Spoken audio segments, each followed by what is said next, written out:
Good day and welcome to Letters and Politics. I'm Mitch Jeserich. Today we're going to be in conversation about the politics of Jesus. My guest is writer and religious scholar Reza Aslan, author of such books as No God But God, How to Win a Cosmic War, and his latest, Zealot, The Life and Times of Jesus of Nazareth. Reza Aslan, it's great to have you back here. Thanks. I love doing this show. Hey, well, we're going to talk about Jesus, a lot about his politics. In your writing about Jesus, you really write about a man of his time. It's important that it's Jesus of Nazareth, not Jesus Christ. Well, I mean, look, billions of Christians around the world think that they're the same person, and that's perfectly a fine belief. You know, I have no interest in attacking Christianity. My mother is a Christian. My wife is a Christian. My brother-in-law is an evangelical pastor. But I'm deeply interested in this man who walked the earth 2,000 years ago in a land called Palestine, not so much in what was said about him by his followers, but in who he himself was and how much we can know about that person. That's what this book is about. Yeah. The crucifixion of Jesus. An extreme political act, wasn't it? Yeah, in fact, I often say that if you want to know who Jesus was, you need to start not with the beginning of the story, but the end of the story with him on a cross. Crucifixion was a punishment that Rome reserved exclusively for the crime of sedition. I mean, insurrection, treason, sedition, rebellion, these were the things that you could be crucified for. I think you have to understand that crucifixion wasn't actually a capital offense. It was often the case that Rome would kill you first and then crucify you. The purpose of crucifixion was to act as a deterrent against rebellion, which is why— A warning to others. A warning to others, exactly. That's why it was always done in these public places, you know, on top of hills or at the entrance to cities and at crossroads. The purpose was to make sure that every subject person of Rome understood completely at a deep and profound level what is the consequence of defying the will of the empire. Were people aware of what any particular person, whether it be Jesus or not, why they were crucified? As a matter of fact, it was customary to display the crime for which you were being crucified so that everyone could see it. This was called the titulus. Of course, Jesus' titulus quite famously said, Jesus of Nazareth, the King of the Jews. This is not some, sarcastic bit of humor on the part of Rome. This was the crime for which he was being crucified, striving for kingly rule. So if you know nothing else about Jesus except that, then that should right away begin to cast some doubt on the traditional view of Jesus as this ethereal, celestial spirit with no interest in the cares of this world. I mean, that person Rome couldn't care less about. The only reason Rome would pay any attention to you, let alone crucify you, is if they saw you as a threat. Yeah.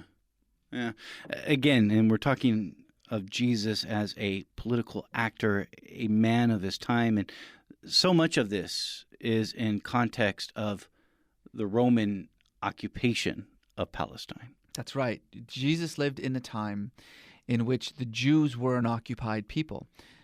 All of what was then known as Syria, Palestine, what nowadays would be considered Israel, Palestine, Jordan, Syria, Lebanon, and parts of Egypt, all of that was occupied territory. There was a brutal military presence from the Roman Imperium that called the shots there. And Jesus was one of many subject peoples dealing with the brutality of an occupation. The difference, however, of course, is that unlike all the other places that Rome occupied, the land of Palestine and Jerusalem in particular was a what I call a temple state. In other words, it was a place where the religious authorities, the temple priests, were also the political authorities. That forced Rome to get into a much deeper relationship with the Jewish cult than it would want to, than it had with any other cult that it ruled over. You know, it had to maintain a high What do you mean by a relationship, a deeper relationship? Very good question. It had to maintain a high degree of supervision over the temple, over the Jewish temple and the Jewish cult. In a way, it didn't have to for all the other religions, because in Jerusalem, in Judea, the landed aristocracy, the group that Rome would form these alliances with to make sure that, that the imperium would run smoothly, happened to also be priests. And so, in a way, Rome became deeply enmeshed in the Jewish religion. It was Rome that decided who would be the high priest. It was Rome that would maintain order and stability even on the temple grounds. I mean, the Roman garrison in Jerusalem, where legions of Roman troops resided, and where the Roman governor himself, at the time of Jesus, Pontius Pilate, resided, was physically attached to the temple of God. That should tell you everything you need to know. Yeah. I mean, it was an apocalyptic fever that grabbed hold of the area at this time. The struggle to overthrow the Roman occupation of this region goes several hundred years before the birth of Jesus Christ. Absolutely. I mean, at the heart of Judaism, particularly as it was understood in the first century, was this absolutely unambiguous commandment by God in the Hebrew Scriptures that the land of Israel belongs to none but the Jews, that any foreign presence in this land had to be wiped away, that every man, woman, child, every ox, goat, and sheep, every farm, every blade of grass, everything had to be utterly annihilated, is the term that Deuteronomy uses, so that the land could be cleansed for none but the Jews, but the chosen people. That's what the Jews believed. And yet, here they were, under this brutal heathen pagan occupation, forced by law to give 2 sacrifices every day to this idolater who lived thousands of kilometers away. I mean, the sense of resentment among the Jews was palatable. I mean, that, as you call it, this kind of apocalyptic fever was felt by every Jew under Roman occupation, including Jesus. Yeah. A little more for just context before we get to Jesus. What was the Maccabean revolt? The Maccabean revolt was an attempt about a century and a half before Jesus, when at that time Rome happened to be under Greek occupation.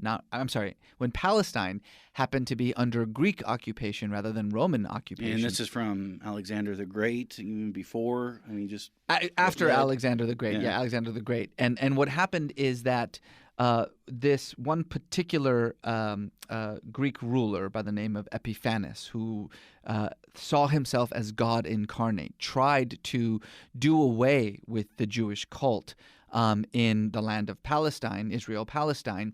And as a result, the Jews rose up against him, the Maccabeans, that's who they were, and managed to free the Holy Land of the Greek presence, and launched about 100 or so years of direct Jewish rule, which came to an end in 63 BC when Pompey Magnus and his legions of Roman troops marched into the city of Jerusalem and began a Roman occupation. Interestingly enough, 100 years later, the Jews did the same thing to Rome that they did to the Greeks. They rose up in the year 66 AD, kicked the Romans out of the Holy Land, managed to keep them at bay for about 4 years until the Romans returned and slaughtered everybody, razed the city to the ground, burned the Temple of Jerusalem, exiled the few remaining Jews that survived the massacre out of the Holy Land, renamed Jerusalem.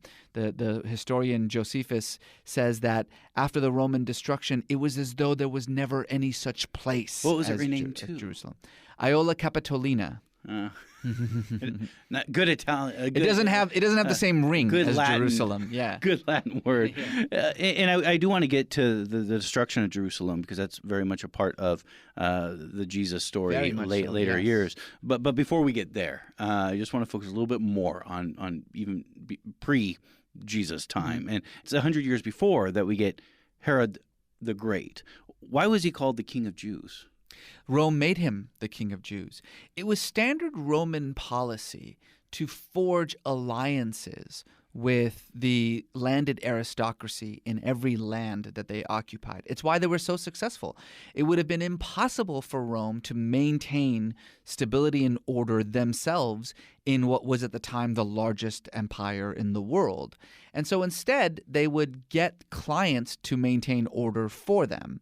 And Herod was named the king of the Jews as the client king of Rome and given rulership over Palestine until his death in 4 BC, which happens to be the same year that Jesus was born. Mm-hmm.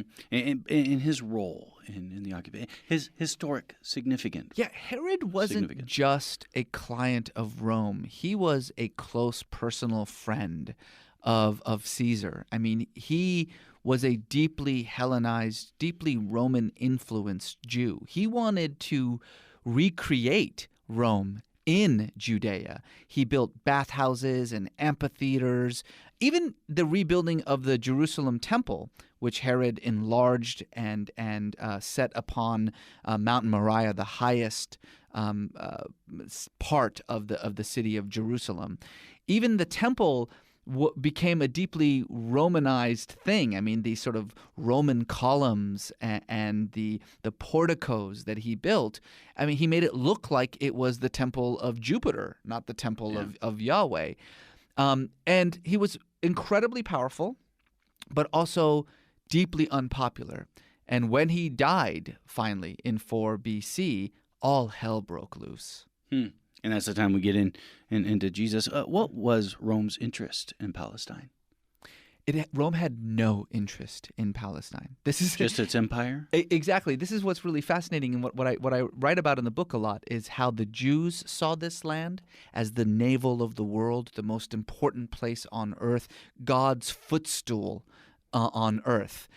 The Romans thought of it as some hole in the wall is the term that Cicero uses, a hole in the distant corner of the mighty empire, an utterly forgettable, irrelevant backwater that served no use to the Roman Empire whatsoever. Did they have any care about its religious history? They could not have cared less about its religious history. In fact, one of the things that I document in the book is these quite humorous statements of these grand Roman thinkers like Seneca and Cicero and Tacitus, and the way that they thought of the Jews. You know, they thought of them as these kind of backward, superstitious people with their crazy belief in the one God and their bizarre rituals and their obsession with purity.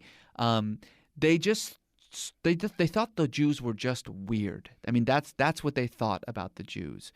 And so they kind of ignored them. They really didn't take them very seriously. They were shocked in 66 AD when these backward peasants, these superstitious peasants that the Romans didn't even take seriously, rose up in rebellion and succeeded in kicking Rome out. Yeah. Again, we are in conversation with Reza Aslan. He's a writer and a religious scholar, author of a number of books, including his latest, Zealot, The Life and Times of Jesus of Nazareth. Reza Aslan, so King Herod dies. As you've indicated, all hell breaks out after that. Mm-hmm. And then we get the birth of Jesus. And now we're talking about the life and times of Jesus. You use in the title of your book, and talking about the life and times of Jesus, is zealot. Yeah. This is an important word, and it's why I titled the book Zealot. Zealotry in Jesus' time was a widespread biblical doctrine. It was based on this view of the Hebrew Bible, this conception of the great biblical heroes and prophets and kings of old, who were all described in the scriptures as zealous for the Lord. As a biblical doctrine, zeal implied an uncompromising devotion to the sole sovereignty of God, a commitment to the Torah and the law, and a refusal to serve any master other than God. Any human master, certainly, but any other master other than God. At the heart of zealotry in first century Palestine was this fervent desire to cleanse the Holy Land of the Roman abomination, to rededicate it to the worship of the one God, and to do that, you had to get rid of the Roman Rome. occupation. Exactly, yeah. Step one in cleansing the Holy Land is getting rid of the Roman occupation. Because as you indicated earlier, the Old Testament made it very clear Couldn't be what clearer. this land was for. Couldn't be clearer in the Hebrew Scriptures. You're absolutely right. Zealotry was, as I say, something that the vast majority of Jews would have proudly claimed for their own in first century Palestine. But there were a group of Jews who took zealotry to its necessary ends, which meant that you needed to kick Rome out, and that required taking up arms against Rome. There were a large number of zealots and preachers and messiahs who espoused zealotry, who tried to do so, all of whom failed, all of whom were ultimately executed by Rome for the crime of treason. Jesus was not alone in his messianic ambition. Perhaps the most surprising thing for modern readers, and certainly modern Christians, when reading about the time of Jesus, is just how many other messiahs there were. I write about 12 of them, 10 or 12 of them. I have a couple here that you wrote about. One by who went by the Egyptian. He was probably the most formidable of the messiahs. He was simply known as the Egyptian, and Josephus claims that he had something like 40,000 followers. The New Testament, he's mentioned actually in the book of Acts, where he's given about 4,000 followers. That's still more than Jesus had. But then there is Hezekiah the bandit chief. There's Judas the Galilean, Simon of Perea, Menachem, who was a grandson of Judas the Galilean, Simon son of Kochba, Simon son of Giora. I mean, the list just goes on and on. What's remarkable about these other messiahs, many of whom are named in the New Testament, is that many of them were far more popular, far more successful, had way more followers than Jesus did. But here's a fact that cannot be ignored. 2,000 years later, we have forgotten about all these other messiahs, and only one of them, Jesus of Nazareth, is still called Messiah. This book is an attempt to answer why that is. Yeah, well, why? Well, without giving too much away, it has less to do with anything Jesus himself said or did than what Jesus' followers said about him. Like every other Messiah who claimed to have been sent to rebuild the kingdom of David, but who was killed by Rome instead, according to the principles of Hebrew Scriptures, Jesus failed. Jesus did not do what the Messiah, insofar as the Jews understood who the Messiah was, Jesus failed in doing what the Messiah was supposed to do. And so his followers should have done what the followers of all the other failed messiahs did, which is to just go home. But they didn't. Yeah. They stayed in Jerusalem, and they said that they had this ecstatic experience of the risen Jesus, and that experience compelled them to redefine what Messiah means, to forget about the Hebrew Scriptures and what it said about Messiah, to interpret it, and more importantly, to then recraft this message eventually, not for a Jewish audience, but for a Roman audience. And that is the process, in its simplest form, whereby this movement started by an illiterate Jewish peasant from the backwoods of Galilee became the largest religion in the world. And just talking about some of the other messiahs at the time, another one was known as the Samaritan. Yes, the Samaritan. I mean, that's a word we still hear today. That's we use right. As a good Samaritan. Right. Yeah. The Samaritan was actually also quite a successful Messiah. Now, the Samaritans had a different idea of what Messiah meant, but they called the Messiah something else, but their conception of the Messiah was still deeply rooted in the Hebrew Scriptures. And yes, it was Pontius Pilate, actually, who sent his troops to Mount Gerizim, where the Samaritan had gathered his followers, and who cut them to pieces, including the Samaritan. Yeah. Did all these messiahs have the same goal for overthrowing the Roman occupation? Yes. They, Every single one of them had as their goal the removal of the Roman occupation from Palestine and the reestablishment, if you will, of the nation of Israel. That was the job of the Messiah. That was what anyone who in first century Palestine said the words, "I am the Messiah," was saying, "I am the descendant of King David, sent here to recreate David's kingdom." But if you're recreating David's kingdom, you're ushering out the kingdom of Caesar, which is why all of these messiahs suffered the same fate. yeah. Did they fight amongst each other as well as? We actually don't really have a lot of We don't have a information lot of about that. information. No. Well, speaking about the information we do have, what's our knowledge about Jesus outside of the New Testament? Almost nothing. I mean, that's a No hard Roman documentation. There's no exists? reason why anyone would have written about Jesus while he was alive, because he was a nobody as far as anybody was concerned, except for his followers, of course. After his death, the people who wrote about him were the ones who believed that he was God incarnate, and they wrote documents that are useful to the scholar in helping us explain what the early church thought about Jesus, but not all that helpful in helping us understand who Jesus thought he himself was. And so we're left with the world in which Jesus lived. I think my methodology is based on a very simple premise. There is almost unanimous consensus among scholars about three things when it comes to Jesus of Nazareth: that he was a Jew, that he started a Jewish movement sometime around the first third of the first century in Palestine, and that as a result of that movement, Rome crucified him. Yeah. It's almost nothing.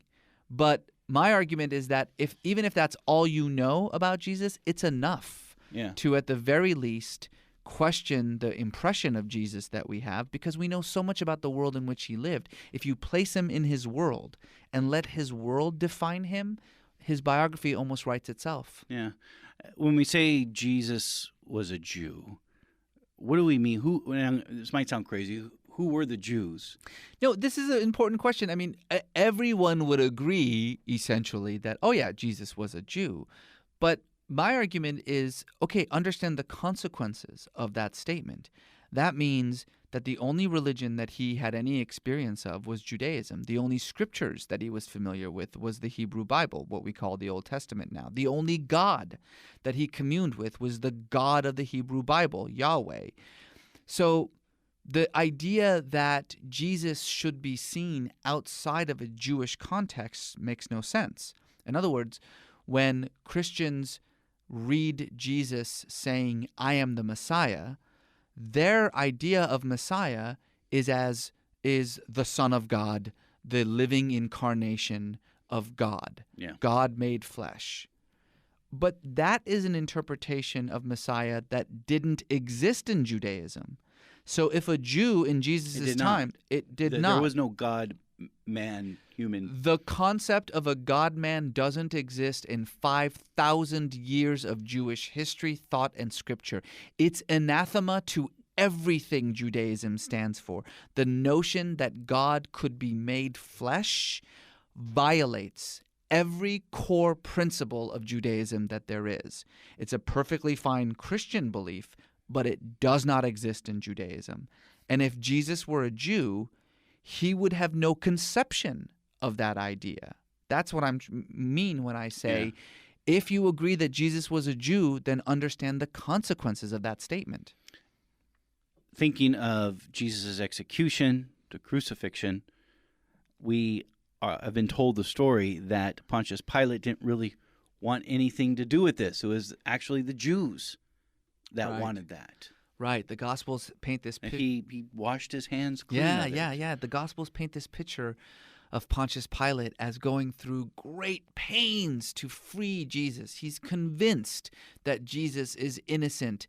In fact, in the Gospel of John, he's convinced that Jesus is actually the Son of God. He tries everything in his power to let this man go. He begs the Jews to let him be, and the Jews demand that he be crucified. In fact, they say that they will take the blame for the crucifixion. In fact, in the Gospel of John, they say, "Let the blame for his death fall upon our heads and our children's head and our children's children's head," Yeah. which of course becomes the foundation of 2,000 years of Christian anti-Semitism. This story is pure fabrication.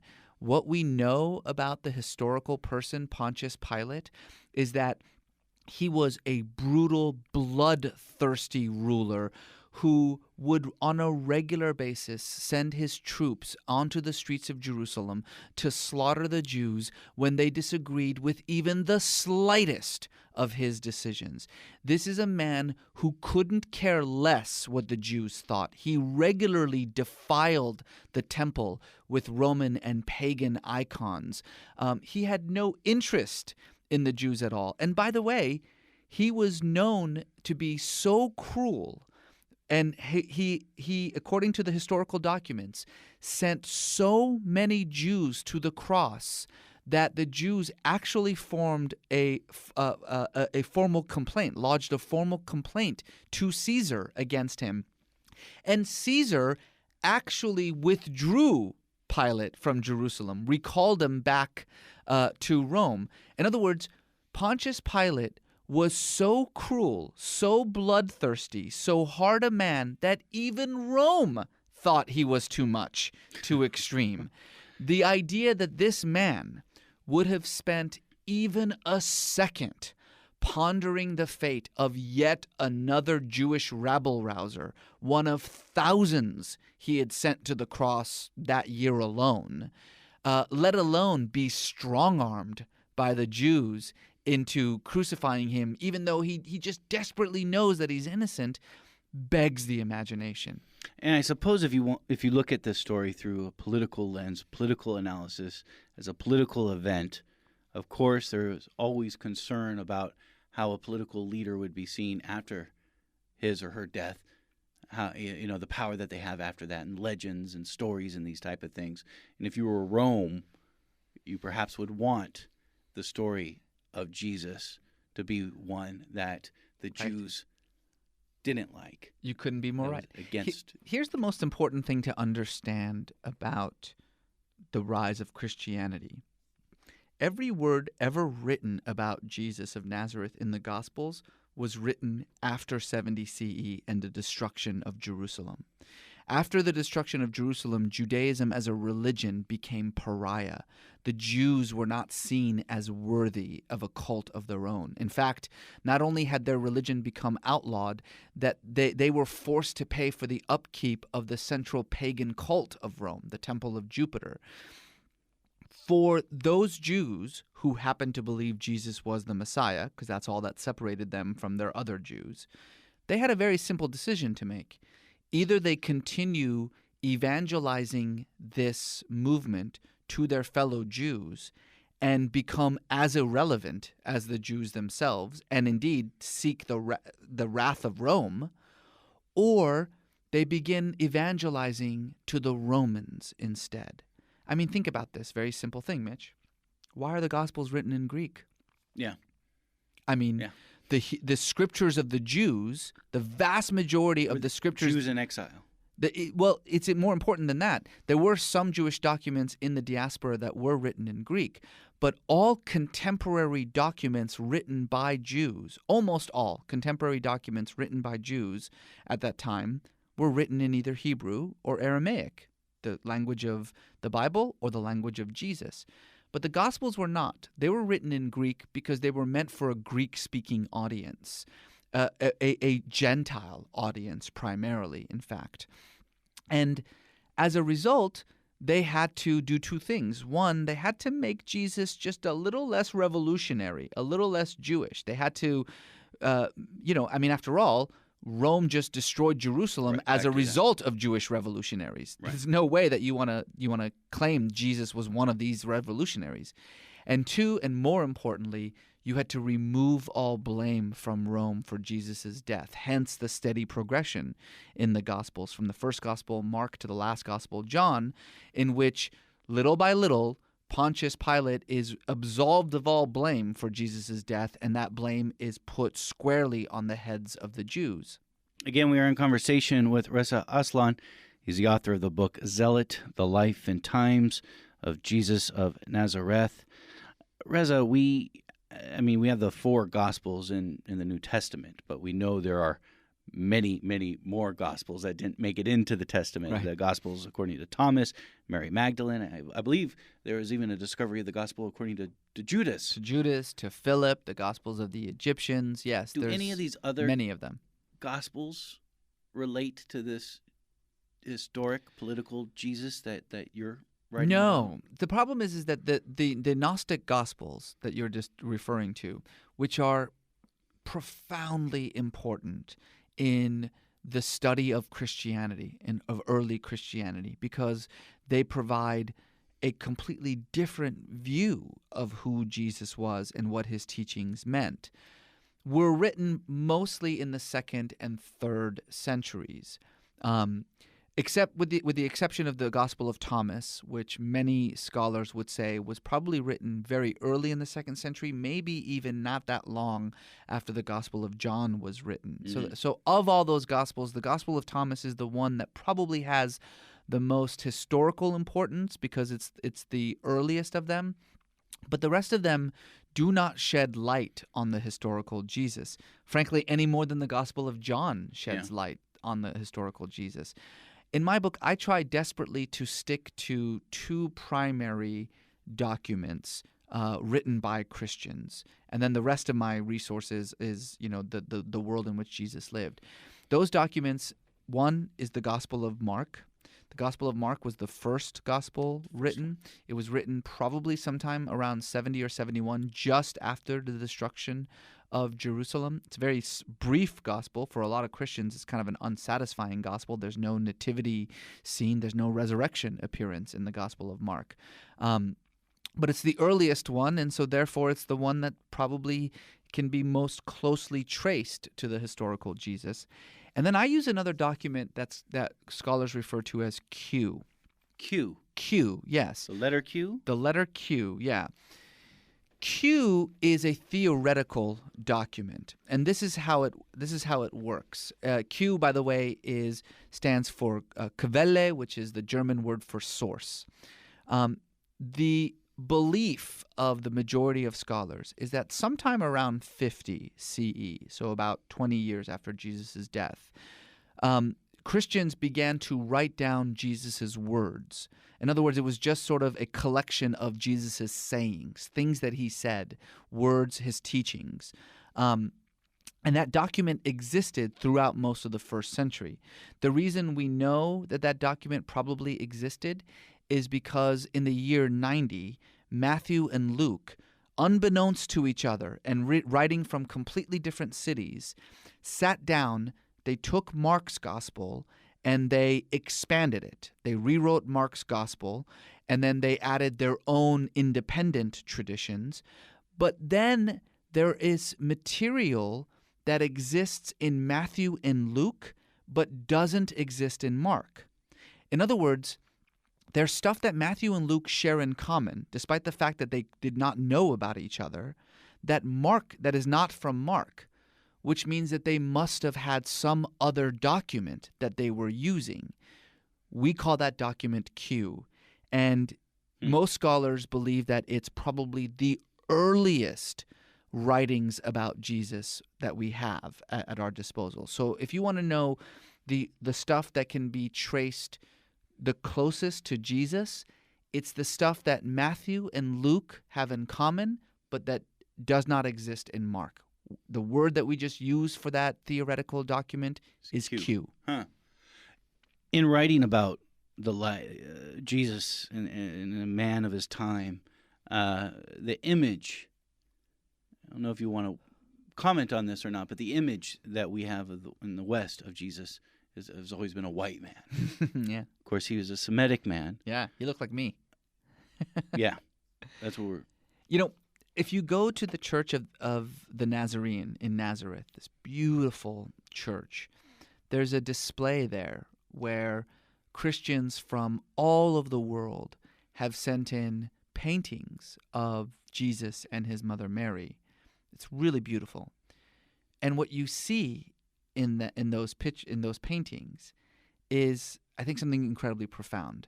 The Latin American Jesus looks like some sort of farm worker.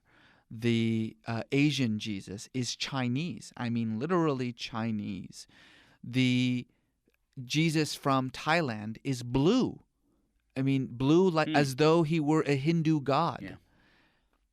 This is what's important about Jesus the Christ, is that he has been understood in countless ways by countless people. His story has been shaped to address whatever the needs of the modern world happen to be, the need of the Christian. Jesus is who you want him to be. And I think that is why he's so important. Jesus never meant to create a new religion. Right, but I think that's true of all prophets. I mean, I think we have a tendency to believe that prophets invent religions. That's not the case. Jesus didn't invent Christianity. He reformed Judaism.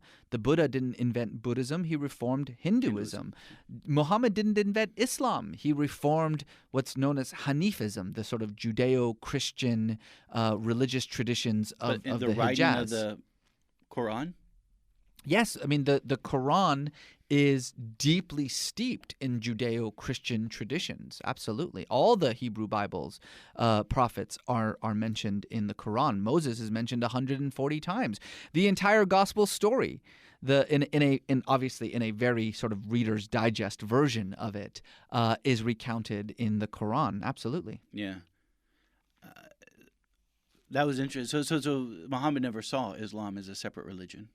Over and over and over again, the Quran says, this is not a new message. This is not a new religion. This is the same message that was given to Adam and Moses and Abraham and Jesus. Their God is your God.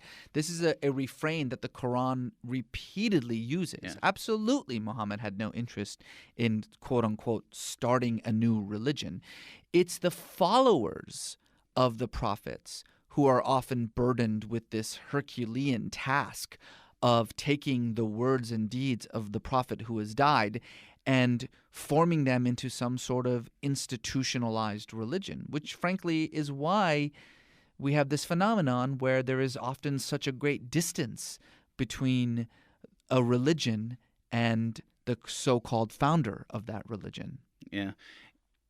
How do Muslims, and I mean, it's a big word, right? Mm-hmm. But generally speaking, how does Islam, practitioners of Islam, see Jesus then? If Judaism sees Jesus as just another teacher, a rabbi, and Christians see Jesus as God, you could sort of think that Muslims are in the middle of that. They believe that Jesus was the Messiah. That's what Jesus is called in Islam. But they think that Messiah is what the Jews call Messiah, not what the Christians call Messiah. So in other words, they agree with the Christians that Jesus was the Messiah, but they agree with the Jews that the Messiah is not God. Mm-hmm. Yeah. Reza, Aslan, as we move to wrap up here, and again, so much understanding Jesus in his time politically, it's important to understand the occupation of Palestine by Rome. Bringing it today, of course, we're all thinking about the occupation of Palestine by Israel. You know, I'm not trying to make any kind of political statements with this book at all. This is a biography of a historical person who lived 2,000 years ago. But you would have to be daft not to notice the parallels. I mean, Jesus was a pious peasant living under the boot of a military occupation in a land called Palestine. You know, people often say, you know, if Jesus were alive today, would he be X or would he be Y? Would he be this or would he be that? I don't know, but it's a fun, game to play. So Yeah. I'll play it. If Jesus were alive today, would he be an Israeli in Jerusalem? No, he'd be a Palestinian in Bethlehem. Everything that Jesus said, everything that Jesus did was about confronting the powers that be on behalf of the marginalized and the dispossessed. I think that should answer the question of, whose side would Jesus be on? Have you ever been able to get into any good debates with any of the Christians who support Zionism? Well, if you want to know what the Christians who support Zionism think, just go to my Amazon site and see their comments. Apparently, I'm the Antichrist, which would be cool if that were true, but unfortunately, it's not. Well, it would mean a major thing for this radio show if you were. Yes, that's a scoop. Yeah. That's what we in the business call the get. Yeah. Reza Aslan, thank you for being here. Yeah, it's always my pleasure. Again, Reza Aslan has been our guest. He's the author of the book Zealot, The Life and Times of Jesus of Nazareth.